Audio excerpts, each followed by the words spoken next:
to the republic for which it stands, one nation, under God, indivisible, with liberty and justice for all. Thank you. Susan, please call the roll. Chair Jim Holton. Present. Melanie Griffin. Present. Cliff Manuel. Present. Michael Millett. Michael sends his regrets. He is unable to join us today. Commissioner John Mitten. Present. Commissioner Pat Kemp. Commissioner Kemp sends her regrets. She is unable to join us today. Yes. Commissioner Betsy Benak. Here. Commissioner Catherine Starkey. Here. Commissioner Karen Seal. Present. Kathleen Shanahan. Here. Commissioner Janet Long. Here. Mayor Kreisman, he sends his regrets. He is unable to be with us this morning. Mayor Bob Buckhorn. Here. Secretary David Gwynn. Here. Secretary Elke Nandam. Here. Mr. Chairman, you have a quorum. Thank you, Susan. Can you give the public service announcement, please? Persons wishing to address the board are requested to complete a comment card and give it to staff. Public comment will be limited to 3 minutes. The public comment period can be extended for up to 30 minutes. Thank you. And anyone else wishing to give comment, please give a card to Sue or other staff members. First, the chair recognizes Tom Nacera.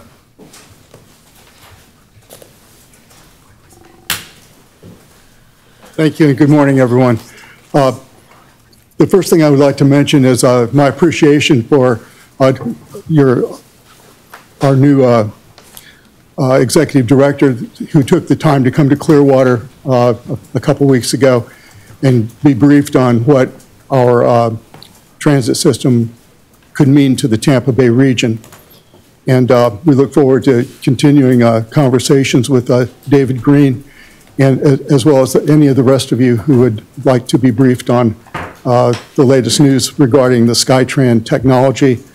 And I want to secondly mention that we are continuing our interest in wanting to get started with some formal discussions regarding a public-private partnership with TBARTA to allow TBARTA to take on some of the tasks that will allow this to evolve rapidly into a regional transit system.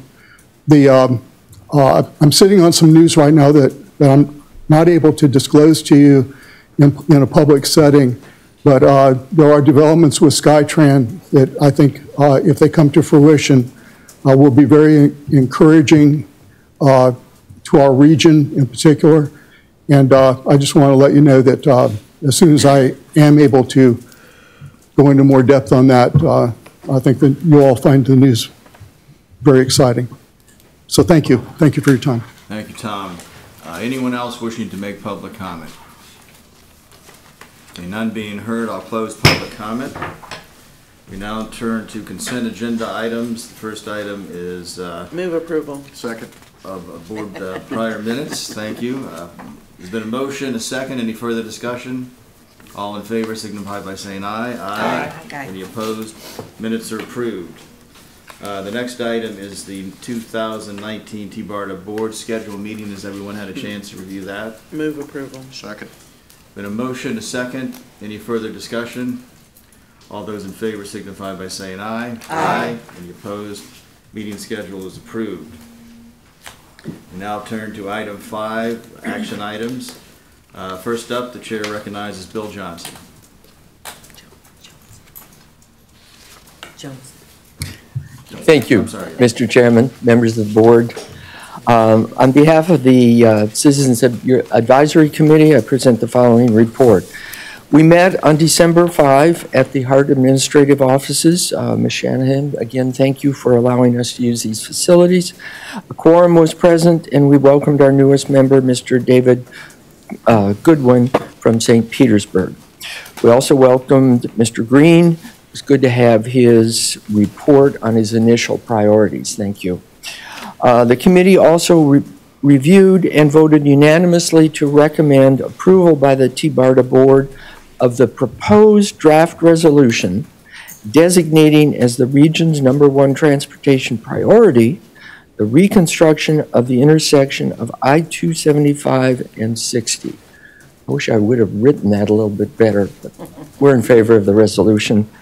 The committee heard a report on the It's Time Tampa Bay Regional Transportation Survey. There was some concern raised around the inconsistency in the outreach process used in the different counties to get citizens to complete the survey. Hillsborough solicited survey respondents through the trim notice mailing, whereas the other counties did not. While this was not intended as a statistically valid poll, it is an opportunity for the future. We received an update on the proposed TBARTA legislative priorities. Several committee members volunteered to participate and assist the board in support of your legislative outreach. The CAC actually made a motion, which was unanimously approved, to offer our assistance to the board with your legislative outreach. So tell us how we can be helpful. We approved our meeting calendar. We will continue to meet every other month, alternating between HART and PSTA. But we made a modification to that proposed schedule to at least have one of those meetings in Pasco County, since we're representing all of the area. We closed the meeting with a general discussion on the difficulty yet importance of developing transit solutions for the region. And this discussion will continue in future meetings. So thank you, Mr. Chairman. Members. Thank you, Bill, and thank you and your group for your commitment to advocacy as well. And we welcome the opportunity for you to help us up in Tallahassee. We can use all the help we can get sometimes there, but the more faces, the merrier, I think, up there. They see the constituencies are really behind this project. So thank you so much. Thank you. Next is the Policy Committee report. Chair recognizes Melanie Griffin. This morning, the Policy Committee met and discussed a resolution in support of the West Shore Highway 60 interchange, which specifically is the resolution to request prioritization of the I-275 SR60 interchange and the FDOT Strategic Intermodal System 2045 Cost Feasible Plan, resolution number 2018-2012. And that was unanimously passed by the members of the committee who are present. And with that, the policy chair recognizes staff member Michael Case to further expand upon the resolution discussion from this morning. Good morning, board members. Michael Case, TBARTA staff. This resolution, as Melanie described, follows on Secretary Gwyn's comments at the November board meeting. The I-275 State Road 60 interchange is a critical component of the region's success and is attached to the success of several other regional projects, including the Howard Franklin Bridge reconstruction, as well as potentially impacting the TBARTA Regional Transit Catalyst project.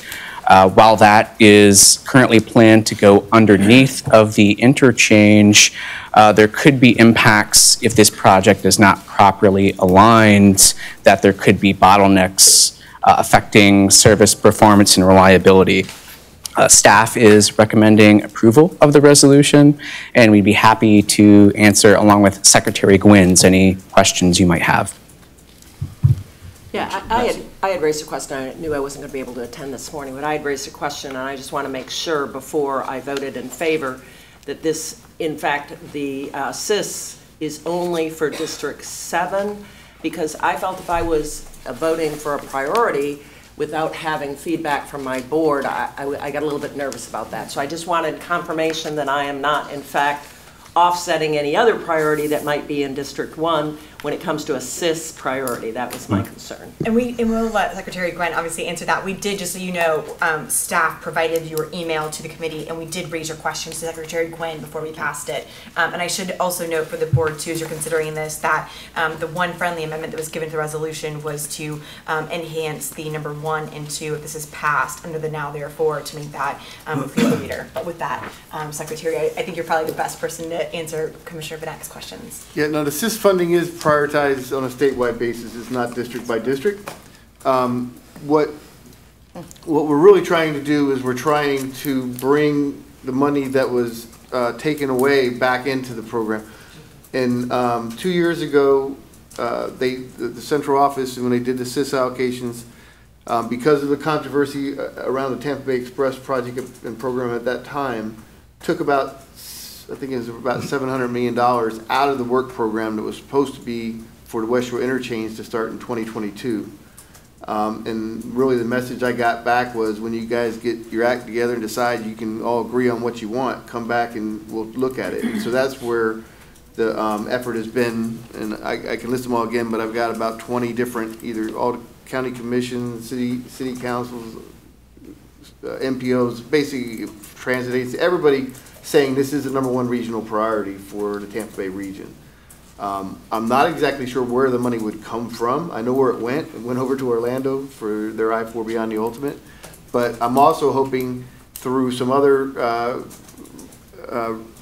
there are ways for us to advance the project by using alternative finance methods. And so we're going to look at that as well to try to bring the project back in. So it was ahead of a lot of projects. It got moved to the side, and we're just trying to put it back in. Okay, then I need to be clear that because this has not come before my MPO, to my knowledge, nor has it come before my board, I will be voting against it. It's not because I don't think it's a great project. It just has not been vetted before my MPO or my board, so I cannot vote in support without having at least that discussion with my board and my MPO. It's not because I have anything against the project, but I just want to be clear. That's reasonable. Any other questions for Michael? Move approval. Second. There's been a motion and a second. Given Commissioner Vanak's comments, any further discussion first? One question, why wouldn't Yes. you just abstain? Why do you have to vote against it? She can't abstain under such a law. She's president here. She doesn't have a voting conflict. Yeah, I She has don't, to- that's my understanding, correct. Didn't matter, okay. Yeah, and given that as well, Sue, I'm going to ask you to call the roll on this vote then.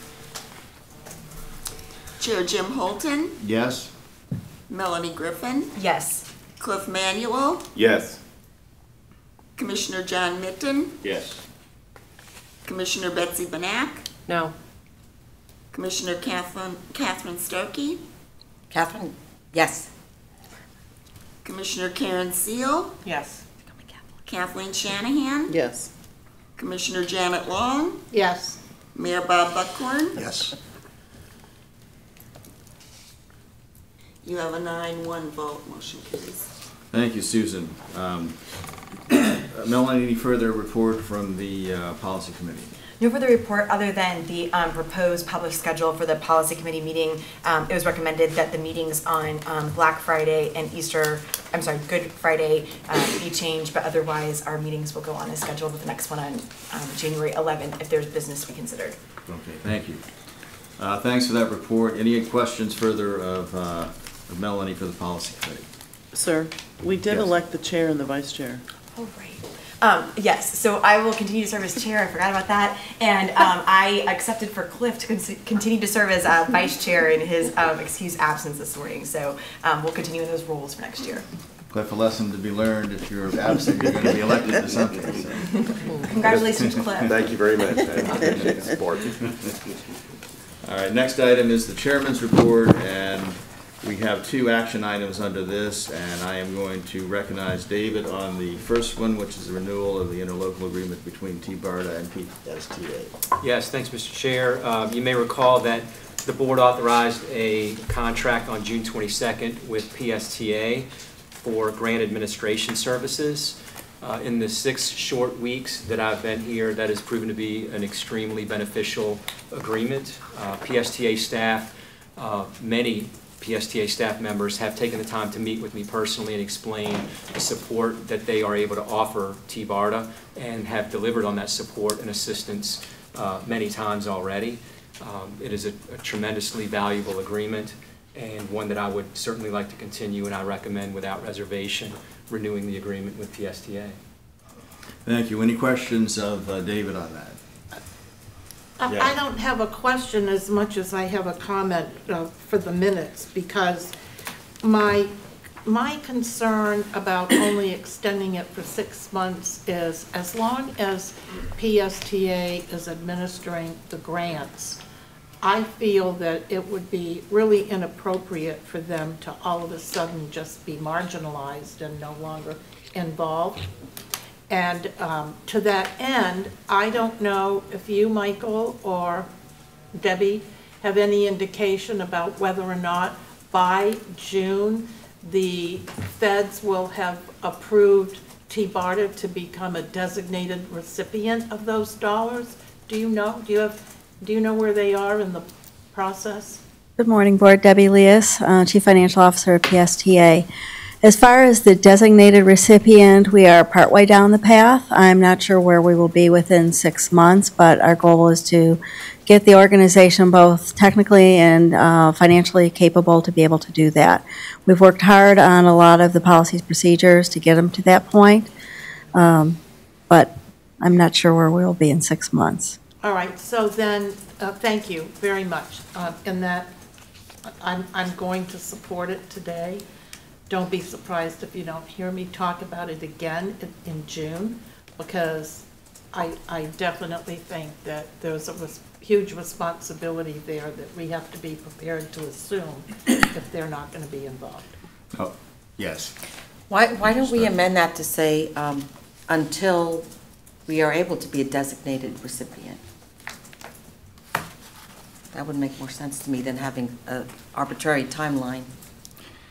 I think in discussions with council, we just said 6 months' time, and we can go through this ministerial function of renewing it, and it just gives more flexibility to the, to the board, and it's typical to have a contract of this nature, that length, with services contract. Council, would you like to address that at all?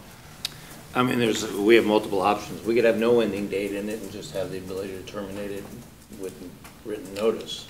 That way, when we do become a designated recipient, we can terminate the agreement. I prefer that as well.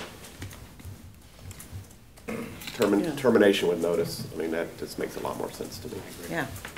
Either side gives 30 days. Okay, would someone like to offer an amendment to that effect? So made. Second. It's seconded. Okay, to the motion, to the amendment to the motion, there's been a motion, a second. Any further discussions? Move approval. Second. All right, all those in favor? Aye. Or are we just approving the amendment? We're approving the amendment first. Okay. All right. I just want to make sure you ask for public comment before you take the final vote. On the motion, yeah. All right, so on the amendment, there's been a motion, a second. No further discussion. All in favor signify by saying aye. Aye. Any opposed? The amendment passes. Now, on the motion, I'll recognize public comment on the actual motion, if there is any. Okay, none being heard, we'll call for a vote on the amended motion. Is there a... Move approval. Second. There's been a motion, a second. Any further discussion? All those in favor signify by saying aye. Aye. Opposed? The ayes have it. Motion carries. Great. I think that's a good resolution. The next item is resolution to accept funding for the Catalyst PD&E. And the chair recognizes Michael Case to present that action item. Good morning again. Michael Case, TBARTA staff. This is a resolution authorizing the chairman or executive director of TBARTA to execute and enter into a public transit grant agreement with the Florida Department of Transportation District 7 for a PD&E study of the regional premium transit services in the I-275 corridor starting in fiscal year 19 in the amount of $5 million. Staff recommends approval, and if you have any questions, we'd be happy to answer them. Questions for Michael? None being heard, I'll accept a motion to approve. Move approval. Second.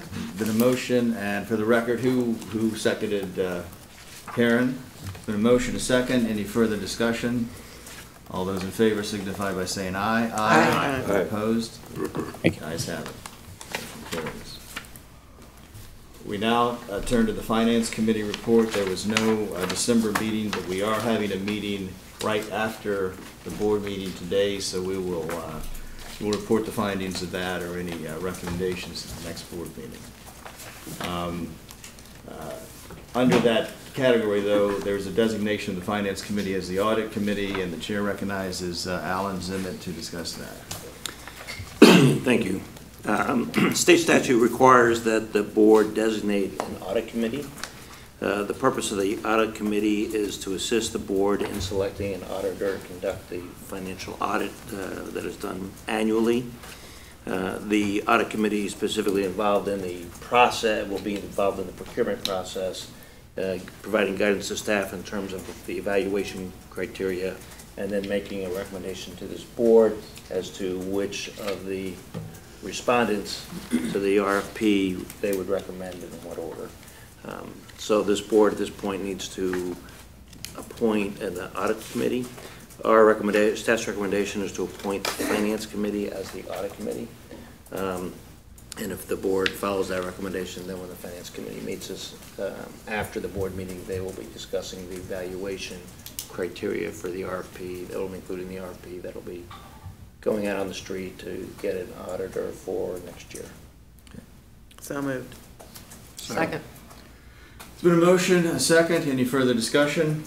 All those in favor of the motion signify by saying aye. Aye. Any opposed? Motion carries. Thank you, Alan. The chair will now recognize David and Debbie for a fiscal 2018 closeout financial report. Yes, thank you.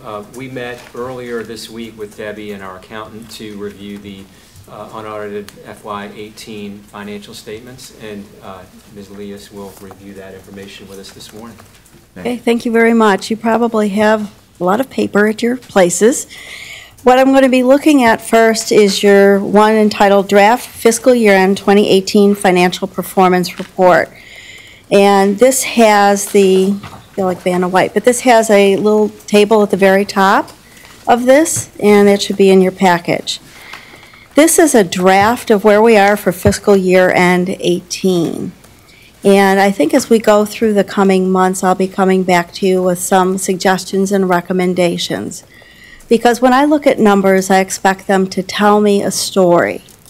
Numbers should always tell us what is going on. And under your current accounting practices, which are completely compliant with your government accounting standards, it doesn't allow perhaps for the best information to be put out to the readers of financial information. So if we take a look at the top table, you will see your revenues of $2.1 million, and you had expenses of $2.2 million, for a deficit of $73,000. Now, part of the reason you are showing a deficit is because the expenses have been recorded, but the corresponding revenue has not. The reason being is those expenses had not yet been paid at fiscal year end, and therefore were not eligible for reimbursement from entities such as FDOT. That's done on what they call a modified accrual basis. What we'll be taking a look at going forward to be able to tell a full story without getting into the weeds is to do perhaps looking at it on what they call a full accrual basis, so that when you record the expense, you match it to the revenue, and you can see that there's probably about $100,000 that has been billed to FDOT subsequent to this that's not shown on here. If that were on here, you would be all smiling and saying, I see a number that's not in red. We're seeing about $30,000. So with that, what we did is we also took a look at where we stood compared to the budget. The budget was $2.8 million for fiscal 18. And we came in well below budget both in revenues and expenses. On the revenue side, some of the areas to highlight is we really did not tap into the surface transportation funding that we had anticipated for the van pool program. The van pool program, as we look forward, we're going to be using this STP dollars, Surface Transportation Fund Planning, as well as your commuter assistance program. We've kind of right-sized it for this year to say you were at about 125 vehicles on the road. Our goal this year is 175. As of today, they're at about 150. So that we're not budgeting for the entire amount of grant funding available but what is reasonable to be expected during the course of the year. So you won't be seeing hopefully as much wild variances as we go forward. On the expense side, you were under budget in just about every single category, because positions remained vacant. Another area we had anticipated, I think, a lot more expenditures related to maintenance of office equipment, et cetera. Wouldn't surprise me, your office equipment is extremely old, and we're going to be taking care of that for you with the FTA grant that comes in. So between the two, you were well under on both sides from budget, but yet today you're showing a deficit that had we done this on a full accrual basis, you would not be seeing. The good news on your balance sheet side is you're in a much better cash position at the end of this year compared to the year before. Another thing that this board has discussed quite a bit is that TBARTA was behind in paying their vendors. We are working to close that gap, and we saw about a 50% improvement from one year to the next, and we currently have, I think it's just under $200,000 to be paid out to vendors as of today, which we should be able to, over the next month or two, close completely. So it's a good news story as we're going into this year, but as we go through this, you'll probably see me coming back and saying, I'm going to make some suggestions for greater transparency, better ease of reading of the financial statements going forward, and also you should have at your places to talk about this year, which I've got some suggestions on, your numbers for October. So in there should be a budget versus actuals for October. And one of the things that I want to go back, and I may present these again to you at a different point in time, is as we went through, the tradition at TBARTA has been to take the budget as a 1/12 for each month. Some of those things make perfect sense, such as your rent. Your rent should be 1/12. However, there are other things that are not on a 1/12 basis. And I've made some adjustments already, but I'll be sitting down with staff to really get into it to say, when do you think you will be actually spending the money? So we'll be doing that. But for your month of October, you have, from a budget variance standpoint, you have a net income of $228,000 compared to a budget of $266,000 for a variance of $38,000. So again, you are doing well in a lot of the revenue areas. We are a little bit under on the revenue side on the CAP program. Again, we're not quite at the 175 vehicles yet. We have met with Enterprise, and it's very doable, I think, for this year. And we anticipate to grow this over the next several years to somewhere in the several hundred, 400, 500 vehicles. So this is going to be a great basis, just so you know, on the commuter assistance program, to give you the 5307 money that comes from FTA to allow you to do more things such as your BRT and other areas. So the commuter assistance program is an excellent base for which TBARTA to work off of. So again, you were under budget in a lot of areas this month, but I think we're getting closer to what we should be.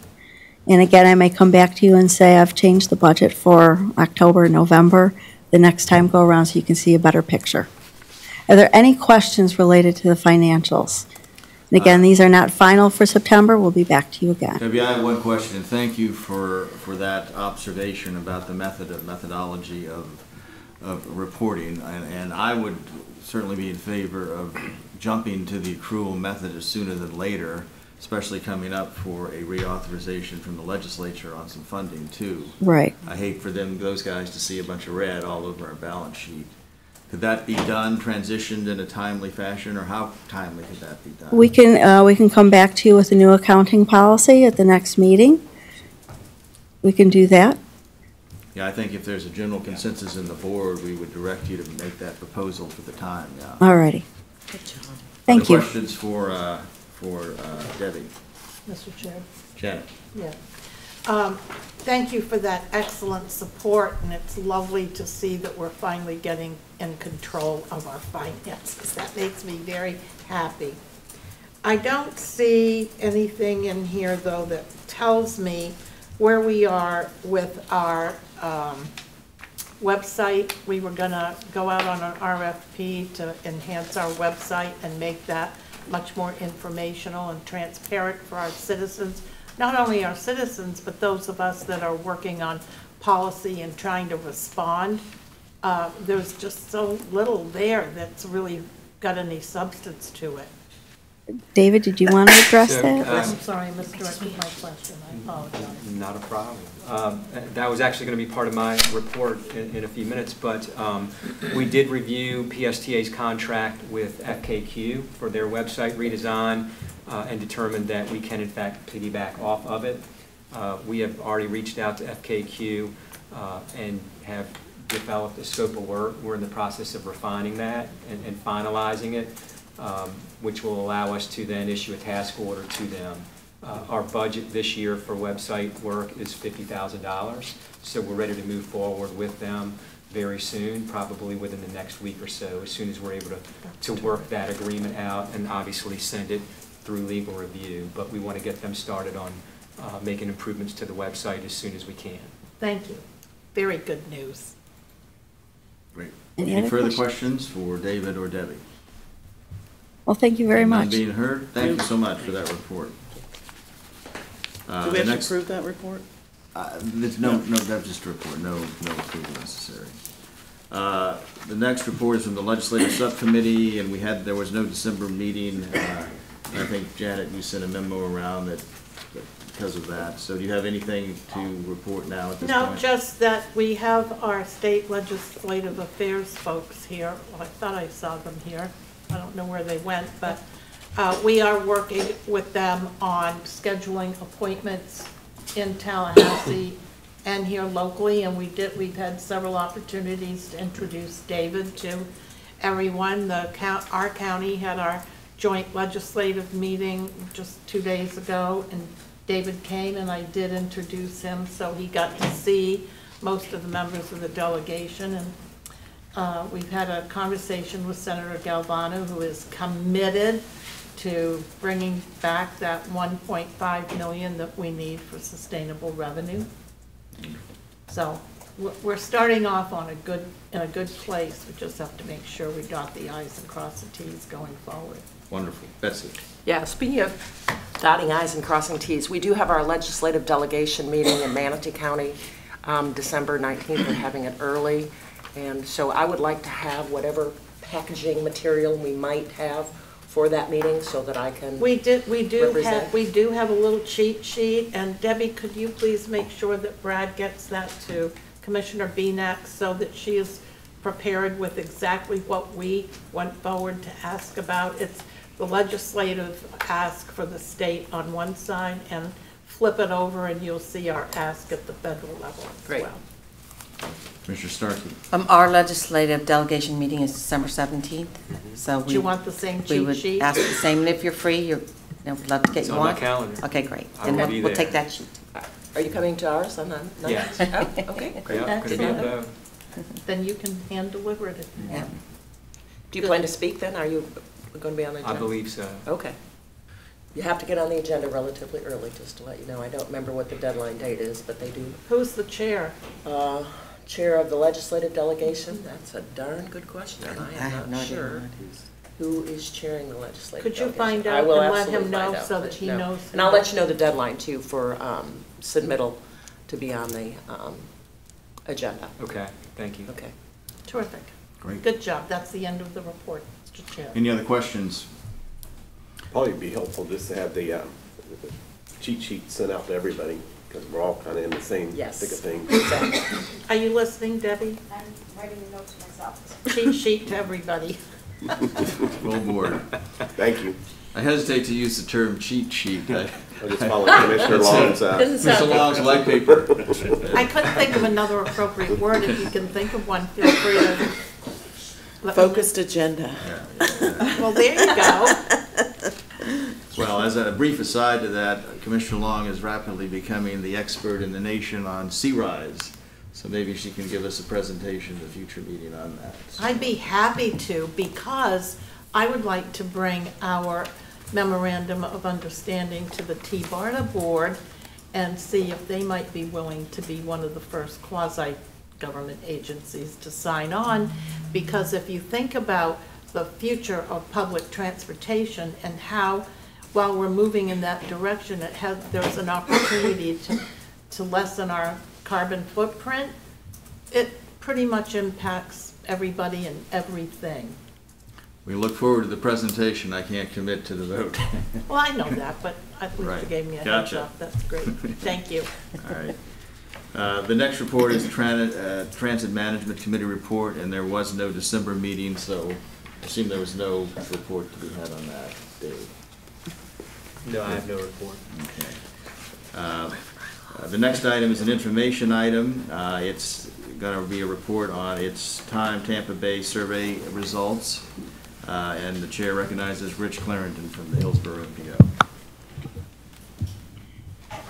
Good morning. My name is Rich Clarendon. I'm the Assistant Director for the Hillsborough Metropolitan Planning Organization, and I'm here today to fill you in on the findings from a survey effort that was undertaken excuse me, across 3 counties in our region, Hillsborough, Pasco, and Pinellas, and it was sponsored by the 3 MPOs for those counties. It really is our first multi-county survey effort, and it's an important ingredient for updating our long-range plan to the year 2045. And the notion here is to get input on a tri-county basis that then would allow us to formulate a unified regional component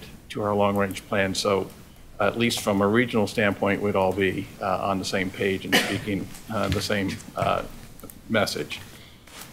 So this is a presentation that was given to our board earlier this week and as well as to our committees. Just as a preview, we did pretty much break records, at least in terms of this survey platform. It was an online platform called MetroQuest. Some of you may have seen it. I hope some of you may have weighed in and taken the survey. But we did achieve more responses than any other similar effort in the United States. So we feel pretty happy about that. It was reliant to a large extent on extensive outreach. Putting something on the internet these days doesn't necessarily get you a lot of attention unless you promote it, and we plug this pretty heavily.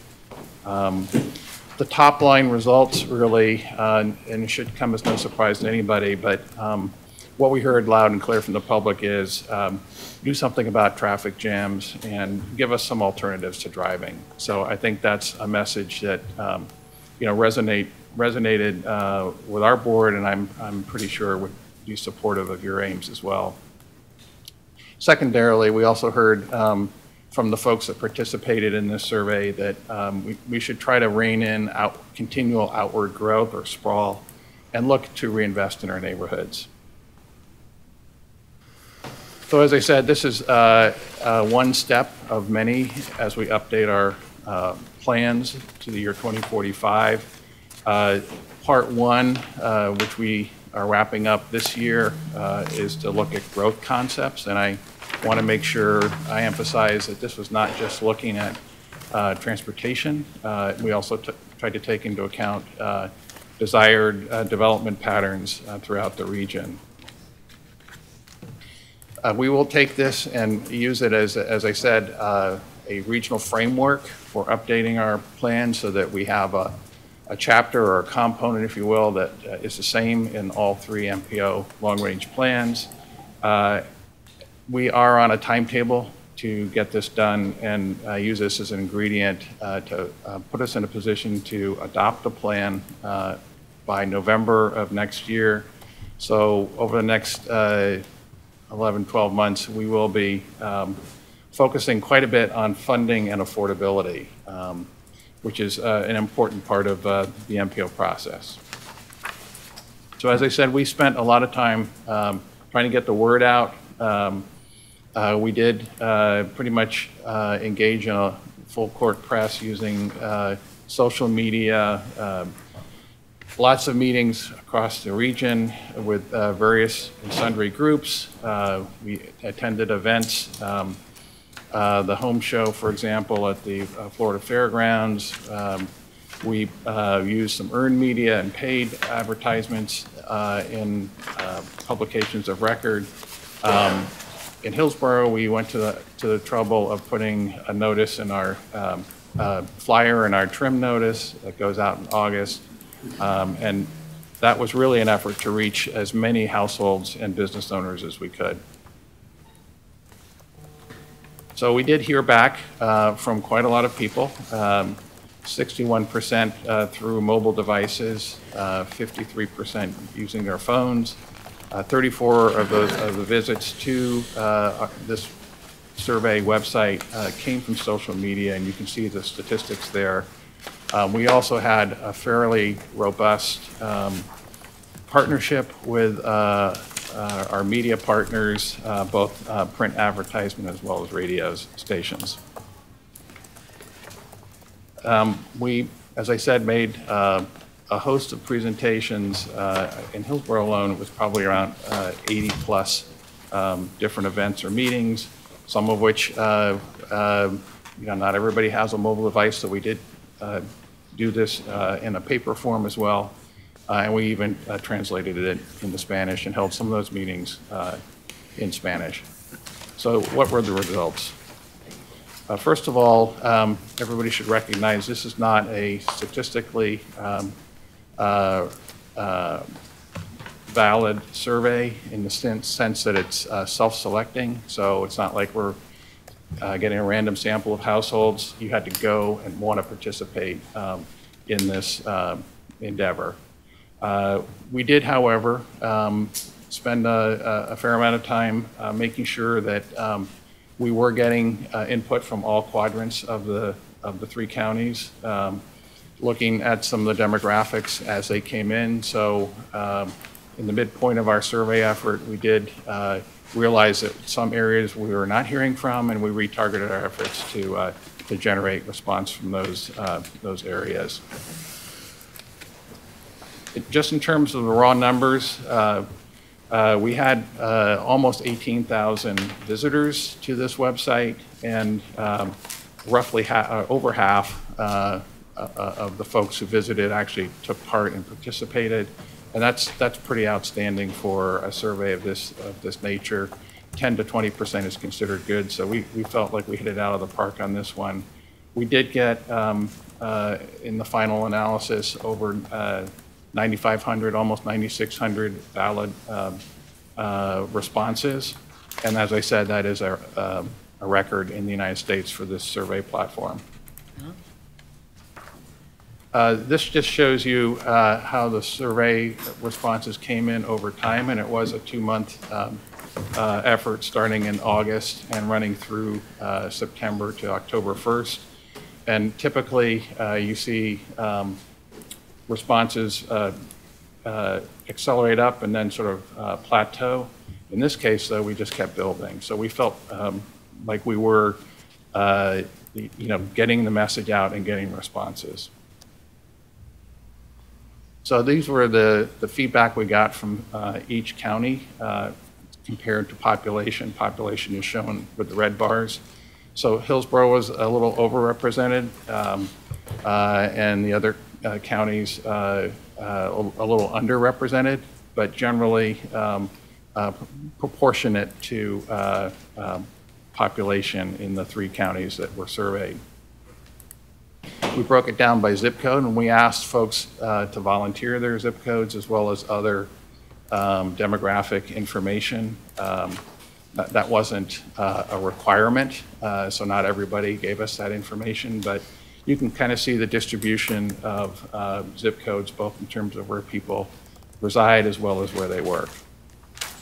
As far as demographics are concerned, as I said, we looked at a number of indicators, and this just shows you, for example, income, who we heard from, those folks who volunteered that information for each of the counties, as well as where no zip code was provided. Roughly in the $55,000 to $99,000 range for the middle bar there. This is probably a little, skews a little bit towards the more affluent residents, but again, that's not unusual for a survey of this type. This shows the breakdown by county, as well as all survey participants in terms of race and ethnicity. Because we are MPOs and we have to target or make sure we're hearing from underrepresented or underserved populations, we did put quite a lot of effort to reach out to minority and low-income communities.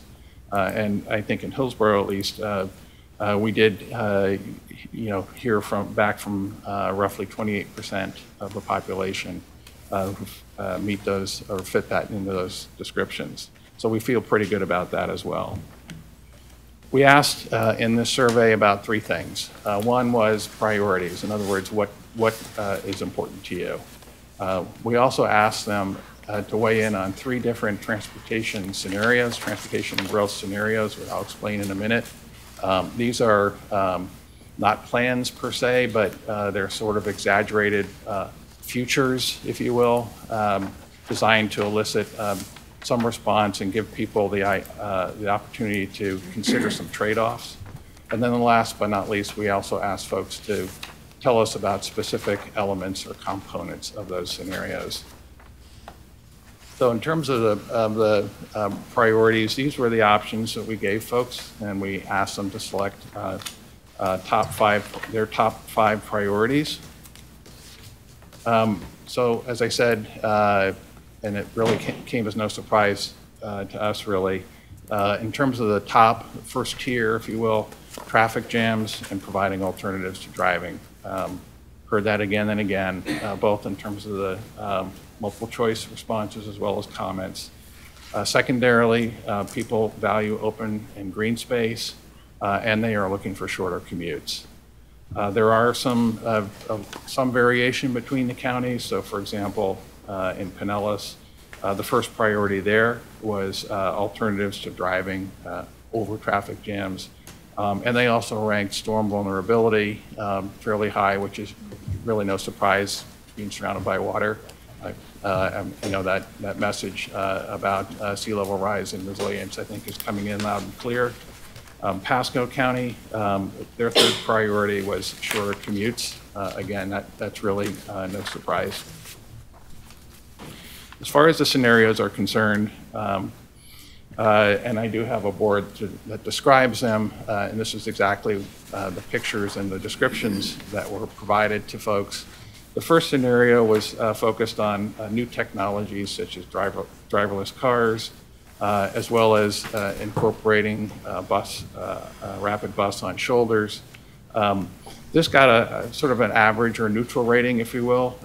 We did ask people to give these scenarios stars rating. So 1 star would be least appealing, 5 stars would be most appealing. And this came in roughly around 2.8, 2.9.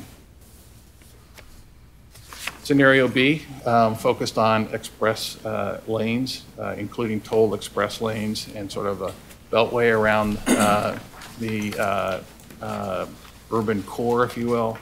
And it also featured an idea that has been floated in Hillsborough County to convert 275 north of downtown Tampa to a boulevard.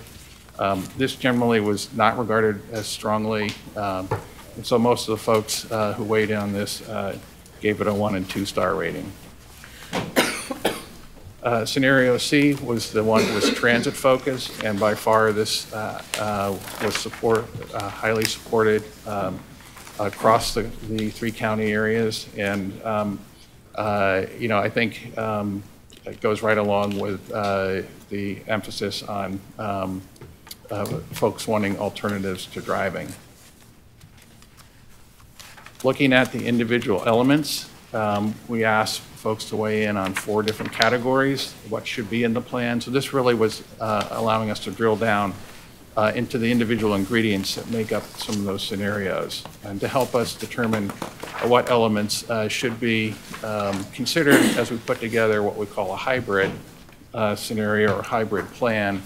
And that really is taking sort of the best elements of all 3 and putting them into something that makes sense and really would be the framework for a regional long-range plan. So this is kind of a busy chart, and I apologize for that, but it shows all 20 elements sort of ranked from top to bottom. The ones that are most favored are on the left, least favored are on the right. So statewide rail and local rail came out on top, whereas the I-275 Boulevard conversion and expanded growth area came out on the bottom. Just looking at some of the individual areas, such as roadway elements, folks generally want to see new and expanded highway ramps, so access to some of our mainline interstates, for example, are very important. I know that's key in areas such as South Hillsborough County, where folks have to queue up to get on the interstate, and I think that's probably the case in some areas in Pasco County as well. A little less support for advanced technologies. I think people were interested, but maybe a little bit cautious about getting on a driverless vehicle, for example. A little less support for elevated toll roads and completing the loop, and then the 275 Boulevard did not get much support. We did observe that generally these ratings were pretty uniform across the three counties. There were some, I guess you'd call them minor deviations or variations between the individual counties. So for example, in Pasco County, folks were more supportive of expanded and new highway ramps, and maybe a little less supportive for converting the 275 Boulevard or advanced technology. In terms of transit elements, statewide rail and local rail, local or regional rail came out way on top.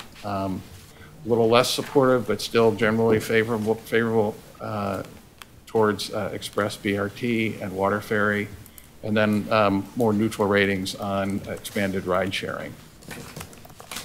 Again, pretty uniform consistency across the three counties. Pasco may be a little less supportive towards Water Ferry.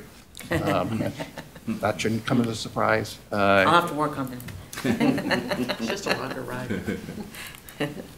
We also asked folks to weigh in on community elements. In other words, what kind of growth pattern or development pattern would you like to see? Preserving neighborhoods and more walk and bike focus and more and better downtowns came out clearly on top. Efficient land use maybe a little less so, and then continued outward expansion of the growth area was not really that supported. Again, you can see the variations between the individual counties. Pinellas was a little more strongly supportive of preserving neighborhoods and walk-bike focus, and Pasco a little more supportive towards expanded growth area.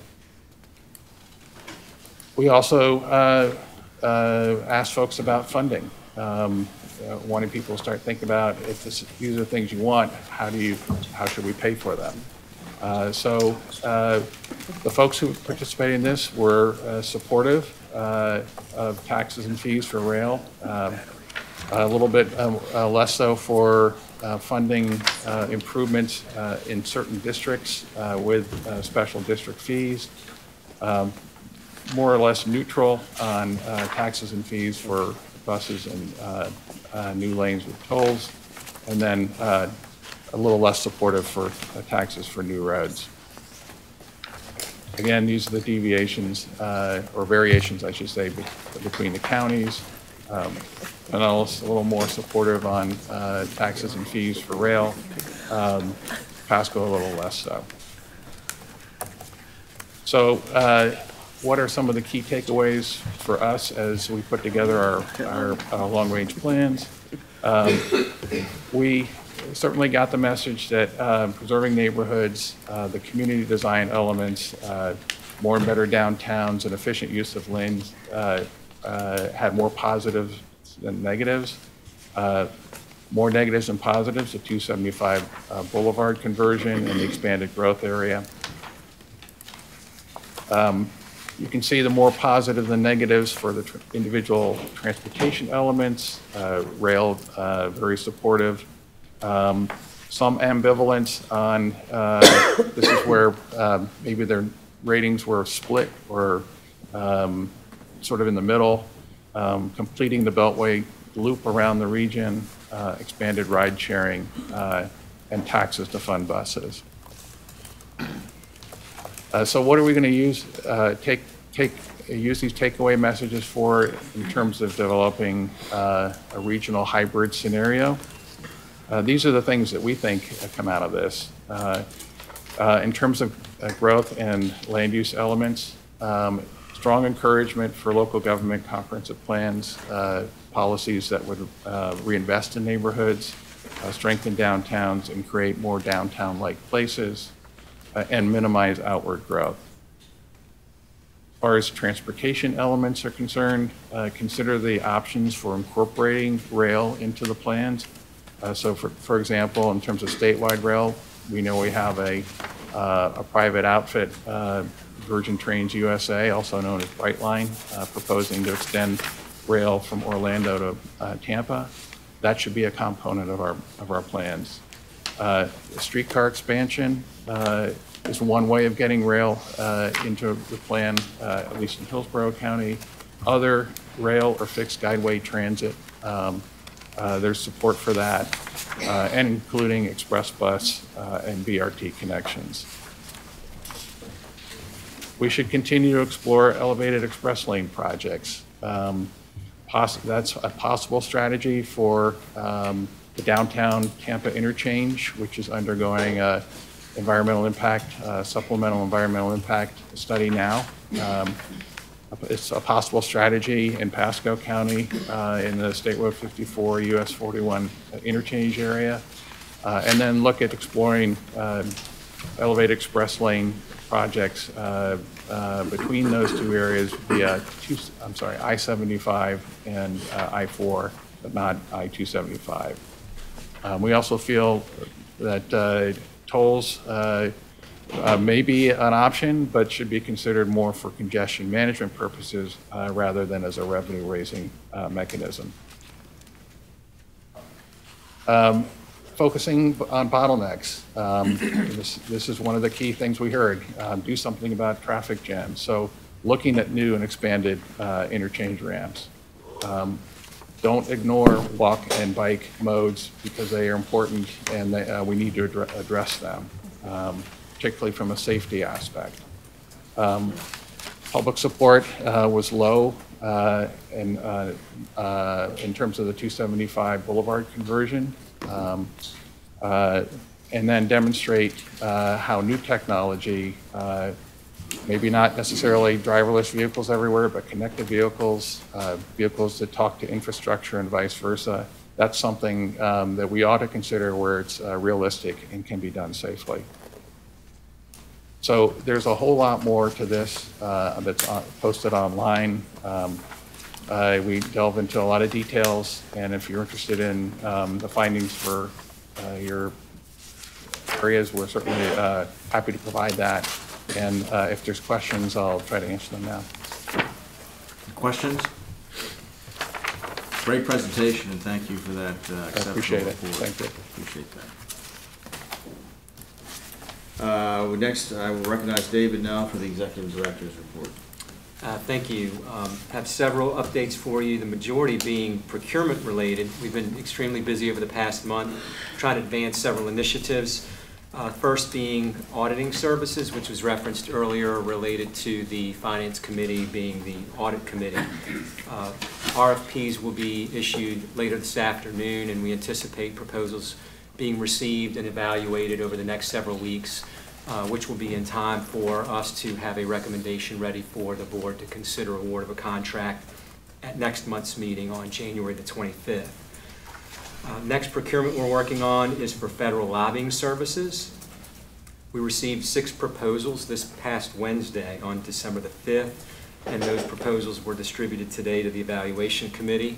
We'll be meeting within the next several weeks to review those, and we'll also be prepared with a recommendation for the board to consider awarding a contract at next month's meeting on the 25th. One that I'm very excited about is for the regional TDP. We issued the RFP for that on November 12th, and proposals are due next Tuesday on December 11th. The evaluation committee has been notified that they'll be receiving proposals very soon, and they will be prepared to meet within the next several weeks and have a recommendation ready for the board to consider awarding a contract at the February board meeting on February 22nd. Another one we're working on is for general consulting services, and that'll allow us to have one or more consultants on board under contract at our disposal if and when needed for us to be able to issue task orders against for various consulting type services. That RFP will be issued at the beginning of January, right after the holidays on the 2nd. They'll be due at the end of the month on the 22nd, and we'll be prepared to bring a recommendation for the board to consider also at the February board meeting on the 22nd. The one that is probably on most people's minds is the PD&E procurement. We're currently developing the scope of work on that, and we will be prepared to issue the RFP in February. Proposals on that will be due in March, and we will be ready for board to consider awarding a contract at the April board meeting. I already mentioned the website redesign project, and we're very excited to get FKQ on board and begin making improvements to the website as soon as we're able. One other thing I wanted to mention related to procurement is the procurement policy. You may recall that the board authorized a procurement policy at the October board meeting. However, after reviewing it and the bylaws, we discovered a discrepancy in the authorization level of the executive director. The bylaws identify a $50,000 level, and the procurement policy identifies a $100,000 level. So we're going to review the procurement policy in its entirety and then come back to the board next month asking for an update to the procurement policy, particularly to reduce the executive director's authorization level down to $50,000 so it aligns with TBARTA's bylaws. Another thing that's been on my mind lately is organizational structure. I've had a lot of thoughts over the past 6 weeks about how to structure the organization and staffing. And one of the things that I've started to move forward with already is the recruitment of an executive assistant. We developed a job description for that position and posted it last Friday on November 30th. The position closes next Friday on December 14th. PSTA has been a tremendous help in working through this initiative, and they contacted me on Wednesday, the other day, and indicated that in 5 days we've already received 215 resumes for that position. So I appreciate their assistance reviewing those resumes and screening those down a little bit before they send them to me. And then the final thing that I wanted to mention is related to community engagement, which you may recall was one of the board's guiding principles that it adopted back in January earlier this year. And that's certainly very important to me as well. And I've been working on that since I got here. And we have already joined the Tampa and St. Petersburg Chambers of Commerce. I've reached out to the Florida Public Transit Association and am currently awaiting information from them so we can join them. And we're also considering joining APTA as well. We've received some membership cost information already, and I'm working with Ms. Leas to figure out if we can absorb that into this current year budget or if we'll have to put that off to next year. But that's something else that is very important to me and would like to move forward with when we're able to financially. So that's all I have to report, unless there are any other questions. Questions, Betsy? I had a question about the procurement and evaluation committees. So how are those evaluation committees formed? Who gets put on those evaluation committees? How's that determined? It depends on what the procurement is for, but we tap into whatever expertise and technical experience is available to us. Okay. We try to get an odd number for a committee, minimum of 3 people, and a maximum of 5 to 7, again, depending on what the actual procurement is. So like the TDP that you mentioned, like who would be on that evaluation committee? There will be somebody from TBARTA, someone from FDOT, and then we've reached out to someone from each of the 3 jurisdictions, Hillsborough, Pinellas, and Pasco. Okay, thank you. Transit companies in particular. So someone from PSTA will be on the committee and someone from HART. Got it. Well, I have just a couple of comments, and then I have a question as well related to what Commissioner Benet just said. And I want to applaud you for the way in which you have moved forward and are beginning to put a real professional organizational structure in place. I know how difficult that can be, and I don't think there's any objection from this board in sharing with you that we may have to adjust some things in our proposed budget to allow for you to accomplish the things that are most important to move us forward. So please don't hesitate to come back and ask if that's a requirement. My other comment about what's in our packet on the executive director's report are the upcoming different meetings in our region as it relates to transportation. And I noticed that there isn't any mention in here of the January 18th meeting that is going to be solely focused on funding for transportation, transit agencies, and transit projects as it relates to digging the whole region out of the ditch as it relates to our congestion. And to that point, it's on January 18th.